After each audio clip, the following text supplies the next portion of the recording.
بسم اللہ الرحمن الرحیم۔ السلام علیکم ناظرین، اردو مورل سٹوری میں ہم آپ کو خوش آمدید کہتے ہیں۔ بہت سالوں کی بات ہے، ایک ملک میں ایک نیک بادشاہ کی حکومت تھی۔ بادشاہ کا نام سلطان تھا اور وہ بہت رحم دل بادشاہ تھا۔ اس کے برعکس بادشاہ کا وزیر انتہائی مغرور اور بد مزاج شخص تھا۔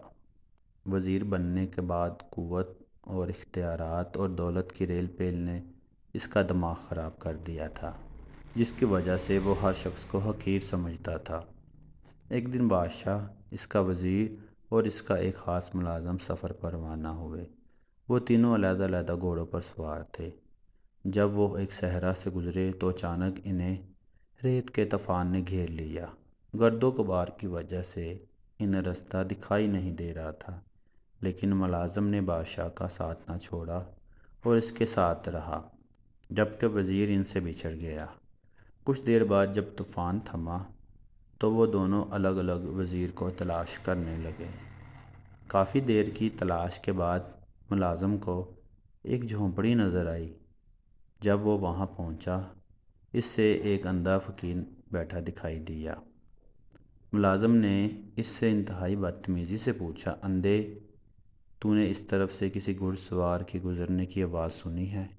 فقیر نے جواب دیا، نہیں بھائی، مجھے تو کچھ نہیں سنائی دیا۔ ملازم یہ سن کر آگے بڑھ گیا۔ تھوڑی دیر بعد وزیر بھی اپنی ساتھیوں کو تلاش کرتا ہوا ادھر سے گزرا اور اس نے جھونپڑی کو دیکھا اور رکا۔ اس نے فقیر سے پوچھا، فقیر، کیا تم نے یہاں سے کسی آدمی کے گزرنے کی آواز سنی ہے؟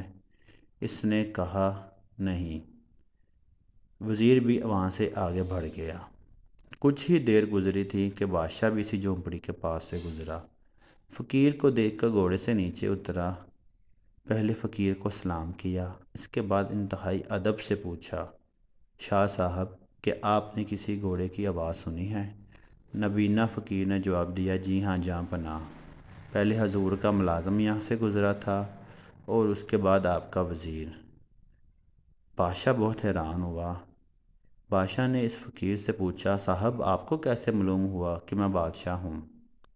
اندھے فقیر نے مسکرا کر جواب دیا، عالی جاں، آپ کے ملازم نے مجھے اندھا کہا، اس کے بعد آپ کے وزیر نے مجھے فقیر کہا، حضور نے مجھے شاہ صاحب کر کر مخاطب کیا، لہٰذا گفتگو اور لہجے سے میں نے اندازہ لگا لیا کہ کون کس مرتبے کا ہے۔ بادشاہ فقیر کی باتوں سے بہت خوش ہوا اور اس سے انعام و اکرام دینے کی کوشش کی، لیکن اس نے لینے سے انکار کر دیا۔ بادشاہ فقیر کی جھونپڑی سے رخصت ہوا اور محل جا کر پہنچ گیا، جہاں وزیر اور اس کا ملازم پہلے ہی پہنچ چکے تھے۔